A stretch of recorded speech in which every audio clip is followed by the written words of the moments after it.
Jadi mereka sudah ajarkan mana nih bagian tubuh yang nggak boleh dilihatin ke orang lain, terus mana yang tidak boleh disentuh, bahkan misalnya sama orang terdekat bahkan. Jadi anak-anak sudah tahu bahwa misalnya orang terdekat pun nggak boleh pegang ini kecuali kondisinya apa dan apa. Salahnya adalah lebih baik anak tuh tahu dari kita, Jo. Nah, dibandingkan mereka tahu nanti dari sumber yang lain-lain. Misalnya mereka sendiri di Mbah Google. Kalau mereka ketik apapun di sana keluarnya nggak ada filternya. Kalau mereka tanya sama kita bisa menjelaskannya dengan filternya sesuai dengan usianya, bahasanya pun kita sesuaikan gitu ya dengan kebutuhannya. Kira-kira seumuran ini sampai mana sih mereka butuh tahu gitu ya. Karena anak sekarang penasarannya luar biasa.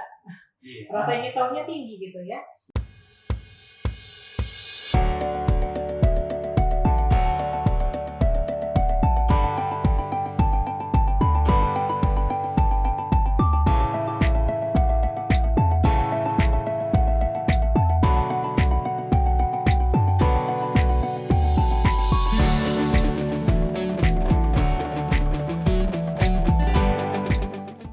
Halo, kerabat Nalasipi, berjumpa lagi bersama saya Rudi Antono dalam program Andalas Ngepas. Dan saat ini sudah hadir bersama kita seorang psikolog dari Universitas Andalas, yaitu Amatul Firdausya Nasha, Magister Psikologi ya, MPC ya. Panggilannya Ocha ya? Ocha. Namanya ribet sekali ya, tapi cantik lah namanya. Oke Ocha, apa kabarnya? Alhamdulillah. Sehat ya. Selalu jaga kesehatan karena pandemi masih berjalan. Oke Ocha, ini belakang kita sering mendengar isu tentang kekerasan terhadap anak, kekerasan seksual yang sering disebut hampir terjadi di semua daerah di seluruh Indonesia, baik di kabupaten kota maupun bahkan di kota-kota besar itu terjadi. Dan ada juga di balai-balai seperti ada juga yang kemarin itu di pondok pesantren seperti di Jawa Barat ya. Mungkin daerah-daerah itu kan cukup aman dianggap oleh masyarakat, tapi ternyata tidak aman di daerah. Kalau saya sendiri melihat fenomena atau realitas itu seperti apa? Kenapa bisa terjadi seperti itu? Jadi kalau misalnya sebenarnya kan kayak cukup miris ya. Maksudnya memang kasus ini sudah ada dari dulu, kalau kita lihat sudah ada sebenarnya. Cuma kalau dilihat persentasenya makin lama tuh makin meningkat dan korbannya memang dulu mungkin masih remaja gitu ya. Sekarang makin muda nih korbannya, jadi anak-anak yang mungkin baru mau besar gitu ya, 12 tahun, bahkan 10 tahun yang belum tahu apa gitu ya, itu jadi korban. Dan yang lebih mirisnya lagi gitu ya, pelakunya itu malah orang-orang terdekat gitu ya. Malah orang-orang yang sebenarnya harusnya menjadi tempat yang aman tadinya gitu ya, kayak misalnya keluarga, itu lah ya, orang tua mungkin, kemudian misalnya saudara gitu ya, kemudian mungkin di tataran pendidikan tadi ya, kayak mungkin yang tadi ternyata guru, bahkan misalnya para yang pimpinan lembaga ya, yang harusnya menjadi pelindung ya buat anak-anak mereka lah gitu ya, yang melakukan tindakan sosial. Dan di luar dugaan. Nah betul. Kalau dilihat kan orangnya mungkin kita nggak menyangka gitu ya, melihat profil mungkin seharian beliau gitu ya. Tapi ya itu lah, banyak mungkin yang kaget juga semua itu. Demikian ironinya. Lalu pertanyaan itu, apa yang menyebabkan sehingga perilaku itu terjadi terhadap anak? Ya, sebenarnya kalau kita lihat segala sesuatu ini kan sebenarnya masuk perilaku kriminal. Iya. Jadi kalau kayak dulu bilang perilaku kriminal itu muncul karena ada kesempatan sebenarnya. Yeah. Nah, jadi niat itu mungkin nggak dari awal, tapi karena ada kesempatan akhirnya niat itu muncul. Jadi mungkin karena banyak kesempatan yang mungkin terlihat nih oleh para pelaku, sehingga menyebabkan perilaku itu terjadi. Jadi kesempatan tuh gimana? Mungkin kalian artinya gini, kalau misalnya kondisinya sepi gitu ya, bebas dari pengawasan orang lain, sehingga mungkin si pelaku ngerasa aman nih, kalau kita kayak aman untuk melakukan aksinya, itu mungkin terus melihat juga korbannya nih, kira-kira aman nggak ya, bisa dan tanda kutip ditekan ya untuk tidak menyampaikan kepada orang lain sehingga mungkin tindakannya nggak bisa terbuka gitu ya atau ketahuan sama orang lain. Nah, itu juga menjadi salah satu faktor nih kenapa kasusnya terjadi. Nah, dan mungkin yang sangat ini kali ya mungkin kurang perhatian dari masyarakat kita dan orang tua adalah anak-anak kurang mungkin tentang psikoedukasi terkait dengan seksual edukasi. Seksual edukasi ini mungkin orang agak-agak tabu ya kalau di masyarakat kita ya gitu ya. Maksudnya mungkin diajarkan apakah seperti ini pakai ini, bukan ya. Sebenarnya kan seksual edukasi itu mulai diajarkan dari anak-anak bahkan sebenarnya dari usia TK ya gitu ya. Maksudnya mereka diajarkan mana yang bagian tubuh yang boleh dilihat, kemudian model dipegang sama orang yang mana nggak boleh gitu ya, dan kalau misalnya ada orang lain yang melakukan itu apa yang harus mereka lakukan. Mestinya dari sejak ini udah diajarkan. Betul. Jadi kalau misalnya kita lihat berkaca dari beberapa negara di luar itu ya, itu di PAUD-nya gitu ya, di playgroup itu udah diajarkan tuh ya, maksudnya istilah kalau kita di Islam mungkin aurat kita tuh yang mana, gitu ya. Jadi mereka sudah ajarkan mana nih bagian tubuh yang nggak boleh dilihatin ke orang lain, terus mana yang tidak boleh disentuh, bahkan misalnya sama orang terdekat bahkan juga. Jadi anak-anak sudah tahu bahwa misalnya orang terdekat tuh nggak boleh pegang ini kecuali kondisinya apa dan apa. Misalnya dokter atau orang tua kalau misalnya sakit gitu ya, terlepas dari itu nggak boleh. Itu sudah diajarkan dari sejak dini ya kan anak. Dan ketika hal itu terjadi, apa yang perlu mereka lakukan? Misalnya teriak, lari gitu ya. Karena kalau kita lihat di anak-anak bahkan mungkin tidak sadar ya, mereka dilecehkan gitu ya, atau mereka dicabuli, bahkan sampai tindakannya lebih lagi ya. Itu mungkin mereka nggak sadar dengan tindakan itu, sehingga ya tadi memudahkan mereka untuk jadi korban juga gitu. Bisa jadi anak itu justru tidak memikirkan apa yang terjadi. Iya. Ini sedang ngapain nih, nggak tahu juga. Ya kira main. Awalnya kan memang dipancing ya cuy ya, dikasih hal-hal yang menyenangkan ya. Kalau dilihat polanya, mungkin masyarakat bisa lihat, orang tua bisa lihat. Biasa polanya itu diajak jalan-jalan, dikasih mainan tertentu gitu ya, diiming-iming sesuatu yang anak-anak mungkin senang dulu. Nah, kemudian sudah merasa dekat anak-anak, ya itu langsung diambil kesempatan itu. Nah, itu yang mungkin miss nih di kita gitu ya. Jadi dari orang tua memang edukasinya ya kurang ya. Mungkin artinya mungkin agak nanti tahu aja, mungkin sama-sama kita gitu ya. Nanti kalau udah besar tahu aja lah gitu ya. Tapi maksudnya dengan zaman sekarang gitu ya, belum lagi dengan media sosial yang luar biasa pengaruhnya gitu ya. Boleh dikatakan mungkin ada pengaruh dari pornografi juga gitu ya, sehingga membuat itu dari pelaku ya guys. Dari pelaku sehingga memang resikonya itu meningkat gitu ya. Nah, risiko meningkat dibandingkan zaman dahulu, sehingga memang artinya orang tua dan pihak sekolah mempunyai peran yang lebih harus lebih gencar lagi nih dalam proses pengawasan dan pembinaan anak kita untuk mencegah hal ini terjadi. Kan lumayan ini ya dampaknya ya kalau misalnya anak-anak sudah terkena dan terjadi kekerasan seksual apapun bentuknya gitu kan, levelingnya banyak ya.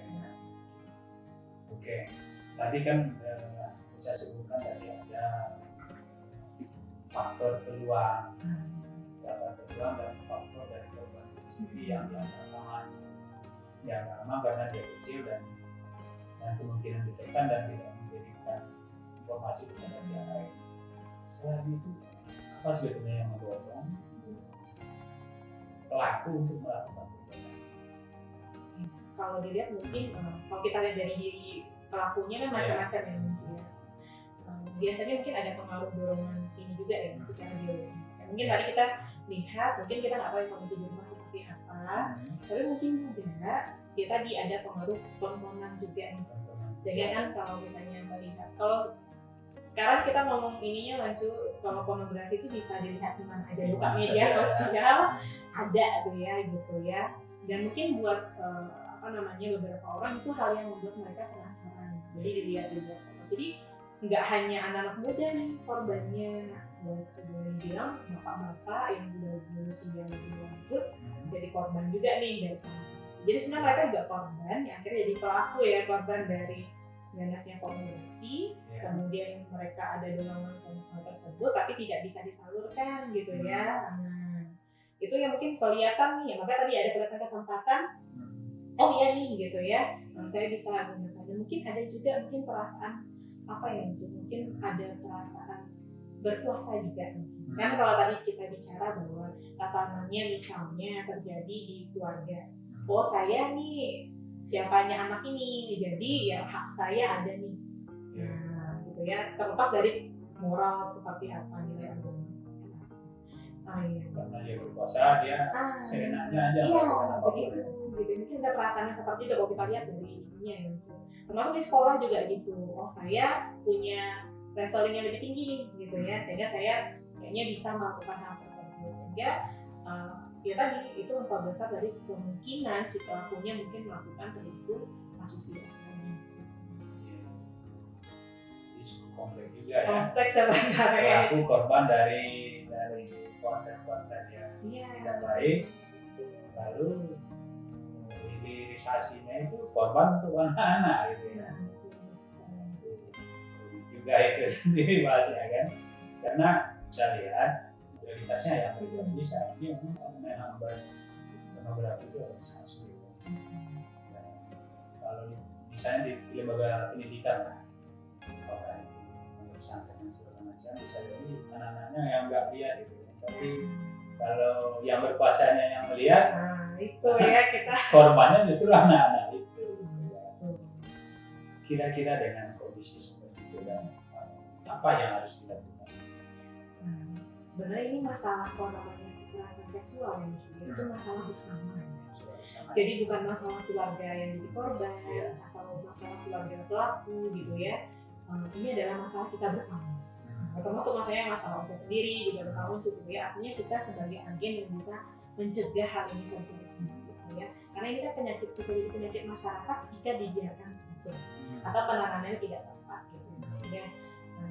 Jadi mungkin penanganannya apa yang harus dilakukan itu dari segala sisi harusnya gitu ya. Mulai dari misalnya sisi hukum. Nah, berarti kan artinya bahwa ada undang-undang yang memang sudah jelas ya kalau misalnya hal ini terjadi apa yang sanksi yang diberikan. Nah, sanksi apa yang diberikan itu memang benar-benar berefek jerah ya, karena kalau hukuman itu kalau nggak ada efek jerahnya ya percuma, bukan hukuman namanya ya gitu ya gitu. Kemudian dari sistem pemerintah juga, bagaimana pemerintah mengelola atau mengatasi masalah tersebut. Jadi bukan sekadar menghukum ya, tapi artinya bagaimana nanti mencegahnya juga, kemudian penanganan korbannya, keluarganya seperti apa, termasuk nanti aparat ya, bagaimana aparat juga memberikan lingkungan yang aman untuk melapor. Nah gitu ya, jangan sampai nanti keluarga korban malah dapat merasa tidak nyaman, cemas, takut gitu ya, dapat ya nanti saya dilabel sama masyarakat gitu ya. Karena bagian dari dampak kan labeling kan? Ya labeling ya, misalnya anak saya udah kayak gini, anak saya seperti ini. Mungkin beberapa orang tua akhirnya mendiamkan ya, apalagi kalau asalnya di keluarga ya terjadi ya. Kan malu ya buat keluarga sendiri gitu ya. Nah artinya dan di polisian supaya pokoknya nyaman ya, dimudahkan, nah itu juga perlu. Dan di level masyarakat yang paling penting itu, karena sebenarnya kan hukuman itu ada tingkatannya, hukuman yang memang diberikan secara legal sama hukuman dari masyarakat ya, hukuman sosial namanya. Nah hukuman sosial yang sebenarnya agak paling berat tuh ya, paling penting gitu ya. Jadi bagaimana masyarakat ini memberikan tindakan yang artinya tidak main hukum sendiri, tapi memang masyarakat bersama-sama ada sistem ya, bagaimana kalau usaha ini terjadi, apa yang perlu dilakukan. Jadi bisa suatu komplek perumahan atau bisa suatu kampung, desa, itu bagaimana kepala desanya atau kepala RT-nya gitu ya, maksudnya ada sistemnya lah kalau misalnya ini terjadi, apa yang harus mereka lakukan dan terpadu kepada si pelakunya seperti apa, kepada korban dan keluarganya sudah seperti apa.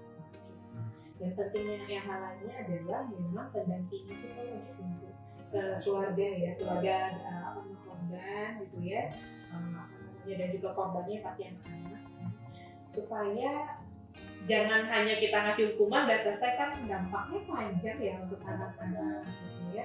Nggak selesai misalnya korbannya dapat hukuman udah selesai, tidak gitu ya. dampaknya kan masih ada terus sama anak ini. Nah itu yang sebenarnya perlu lebih diperhatikan lagi ya, anak ini apa yang kita perlu lakukan gitu ya. Nah, mungkin itu ya penanganan pendampingan psikologis gitu ya terhadap keluarga juga, pasti orang tua shock ya kalau anak sama anak gitu ya. Nah, kemudian kepada anaknya juga terutama gitu, akhirnya bahwa kalau sudah mengalami ini bukan akhir dari segala-galanya lah gitu ya. Jadi artinya mereka tetap punya harga diri, kemudian bagaimana melanjutkan masa depannya seperti apa gitu ya, dan bagaimana menghadapi. Artinya gini enggak ya, tadi yang masyarakat itu jangan labeling ke anak-anaknya, karena kan mereka korban, mereka juga enggak berharap hal itu terjadi ke masa depannya. Gitu. Oke, butuh kebersamaan untuk mengatasi. Betul. Tapi kita ingin tahu juga terapi seperti apa sehingga korban itu bisa bangkit kembali. Tapi sebelum itu kita rehat sejenak. Oke, kerabat Narasipi, kita rehat sejenak. Kerabat, kita lanjutkan perbincangan kita dengan psikolog Universitas Andalas ya. Sekarang di Fakultas Kedokteran. Oke, Ocha, tadi kita udah bincangkan tentang realitas kekerasan seksual terhadap anak dan faktor penyebabnya dan bagaimana itu bisa terjadi. Semua masalah ini yang jadi korban, ini udah korban kekerasan, jadi korban lagi. Yang saya sebut tadi adalah seperti apa tindakan yang bisa diberikan terhadap korban sehingga dia bisa maju kembali. Nah, ini memang agak kompleks ya, gitu ya, karena memang berkaitan dengan nilai-nilai yang sudah biasa terjadi di masyarakat. Otomatis muncul kalau misalnya anaknya misalnya pernah jadi korban. Walaupun kadang-kadang udah dewasa dia masih ingat juga masalah. Ya, gitu ya. Nah, itu kan pengalaman yang cukup dan tanda kutip ya, pengalaman yang negatif buat mereka. Dan akan diperparah sebenarnya pengalaman itu kalau misalnya ada efek yang mengikuti. Jadi misalnya tadi kan di polisi juga dia istrinya kan nanti diinterogasi anaknya, kemudian belum lagi dari orang heboh sekeluarga melihat orang tuanya sedih gitu ya, kemudian melihat teman-temannya juga mungkin ya namanya anak-anak gitu ya, mungkin membicarakan dia gitu ya, belum lagi kalau misalnya media juga ada meliput gitu ya, luar biasa efeknya ke mereka ini gitu ya. Jadi kalau kita bilang yang paling penting itu sebenarnya sebelum memang penanganan secara profesional ya, maksudnya ke tenaga profesional gitu ya, sesuai dengan kebutuhannya, yaitu memang masyarakat tadi gitu ya, bagaimana masyarakat ini menyediakan lingkungan yang aman buat korban. Jadi maksudnya ya tadi ya bebas, jadi bukan di ini ya di labeling, tapi bagaimana memberikan lingkungan tadi ya, artinya bukan kita bilang udah, maksudnya memang mereka tetap diterima dalam masyarakat. Nah, gitu. Dan masyarakat diajak untuk melupakan. Iya, gitu ya. Iya, betul gitu. Jadi artinya masyarakat mempunyai peran besar untuk membantu anak ini tumbuh kembali, gitu ya. Karena memang mereka punya hak untuk berkembang seperti anak-anak lainnya. Gitu. Nah, kemudian juga tadi penanganan secara psikologis, gitu. Karena dan ini perlu ini ya, gitu ya, karena perlu peran pemerintah juga ya, gitu ya, karena mungkin nggak semua orang tua mampu untuk betul mencari fasilitas kesehatan terkait dengan hal ini gitu ya. Dan tidak semua masyarakat juga ngerti apa itu psikolog. Betul juga nggak begitu. Apa itu nanti dikira orang gila gitu ya, anak saya kan ini nggak gila dan segala macam. Padahal kan yang tahunya kan cuma dokter. Betul gitu ya. Kalau nyebut psikolog kurang apa gitu, kurang waras atau mungkin ada stigma negatif yang diberikan oleh masyarakat sendiri. Makanya mungkin ya itulah memang tugasnya juga kita memberikan sosialisasi juga ya ke masyarakat, memberikan edukasi juga ke masyarakat bahwa ini penting, bukan harus kamu menganggap kamu punya masalah ini ya secara kejiwaan kamu harus ke sini ya. Artinya nanti anak-anak ini dibekali tentunya dilakukan pemeriksaan. Kita kan nggak tahu ya anak-anak ini punya toleransi stresnya kan beda-beda ya. Ada yang mungkin dia cukup kuat gitu ya, ada yang mungkin agak rapuh gitu ya, tipenya beda-beda juga. Nah itu dilakukan pemeriksaan, kita lihat sejauh mana kondisi itu berdampak ke anak. Nah, dari kondisi itulah nanti diberikan penanganan yang sesuai ya dengan hasil pemeriksaan seperti itu. Berarti dianalisa juga ya. Iya, betul. Bisa ada penanganan sesuai hasil analisa. Betul. Kan dia beda-beda ya, tiap makanya manusia kan unik ya. Gitu. Jadi satu anak sama anak lain tentu sama gitu. Makanya kita butuh melakukan pemeriksaan, pendampingan. Nah, kemudian sampai nanti pendampingan itu dari pemeriksaan sampai memang dapat penanganan yang tepat ya. Nah, sehingga anak ini secara kesehatan mental kita ngomongin, jadi kesehatan mentalnya menjadi baik gitu ya, artinya tidak bermasalah dan bisa berkembang secara positif, menerima bahwa saya memang pernah menjadi ini bagian dari hidup saya, tapi saya bukan itu gitu ya, maksud saya bukan itu, bukan segalanya. Saya punya masa depan dan saya punya potensi untuk berkembang. Maksudnya kejadian yang pas itu bukan akhir dari bukan akhir dari masa depan saya, bukan akhir dari hidup saya gitu. Bisa juga motivasi ya. Iya, karena kan kalau dilihat dulu banyak sekali yang kalau misalnya nggak dapat dukungan, banyak yang akhirnya bunuh diri kan. Nah, korban-korban ini bahkan mungkin mereka sudah bertahan sekian tahun, tapi setelah remaja mungkin sudah mulai sadar ya, aware dengan labeling yang tadi diberikan. Makin mereka dewasa, kayaknya makin nggak tahan dengan labeling yang diberikan, pandangan negatif atau stigma negatif yang melekat ke diri mereka gitu ya. Akhirnya ya tadi gitu ya, kalau tidak benar-benar terbantu, nanti nggak ada support juga dari keluarga ya. Memang sebanyak ya, kalau dilihat kasusnya memang akhirnya berhenti bunuh diri kan. Ya, itu kan kita nggak menginginkan hal tersebut. Nah, mungkin juga misalnya ketika dia dewasa dan dia sudah memahami gitu kan, ketika melihat pandangan orang kayak dia masih di sini biasanya itu hukuman bagi dia. Betul. Berarti ini dari persoalan tadi ya, psikolog ini kan masih awam di masyarakat. Terutama masyarakat di desa, di negara ini. Kalau di kota oke. Dan soal pembiayaannya lagi. Menurut saya perlu enggak? Misalnya pemerintah yang ikut membiayai gitu. Misalnya ada masyarakat yang kurang mampu yang terkena masalah hukum kan, negara hadir untuk menyediakan pengacara untuk mereka. Betul. Ini untuk kasus yang seperti ini negara harus hadir juga untuk menyediakan psikolog untuk korban-korban seperti itu. Baik yang menjadi korban atau yang pelakunya pun sebenarnya juga ada pemeriksaannya juga ya. Perlu juga diperiksa ya. Iya, cuma kalau pelaku juga biasanya pemeriksaan juga. Kalau sebenarnya kan di bidang ini kalau menangani hukum itu ada bidangnya. Psikologi itu kan agak luas ya. Tentunya jadi ada psikologi forensik. Jadi psikologi forensik ini kayak ya itu ya, dokter juga ada spesialis forensiknya juga. Jadi memang mereka menangani kasus-kasus yang memang berkaitan dengan hukum gitu ya. Jadi kalau kita lihat sebenarnya pemerintah sudah ada upayanya, kayak sekarang ada Komnas Perlindungan Anak Perempuan gitu ya, dari dinas sosial gitu ya. Betul, kalau di UNAN juga ada nih kerjasama gitu ya, di polisi psikologi antara polisian dengan psikologi ya. Kalau misalnya ada kasus seperti ini ditangani, jadi ada penanganan juga nih dari para psikolog kami yang khusus di bidang forensik sendiri gitu ya. Nah, terhadap si anaknya sendiri gitu ya. Ataupun pelaku yang bisa di bawah usia, kadang-kadang juga kan banyak ini pelakunya anak-anak di bawah umur ya gitu ya, anak-anak juga perlu pendampingan juga gitu ya.